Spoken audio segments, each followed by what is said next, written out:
قرآن مجید میں ایک مکمل سورت ہے سورت البلد، اس میں اللہ تعالیٰ نے متعدد قسمیں کھا کر ایک بات کہی، لا اقسم بہذا البلد وانت حل بہذا البلد ووالد وما ولد لقد خلقنا الانسان فی کبد۔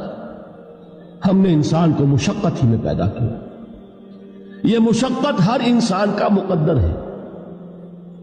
لوگ گھروں کو چھوڑ کر آئے ہوئے ہیں، کہاں کہاں انسان جاتا ہے، یہ اس دنیا میں محنت اور مشقت۔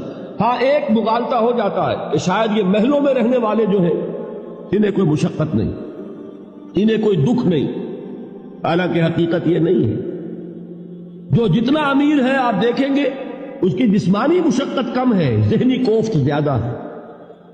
ٹرینکولائزرز کی انہیں ضرورت پڑتی ہے، انہیں سیڈیٹیوز چاہیے، خواب آور دوائیں مزدور کو نہیں کبھی ضرورت پڑے گی۔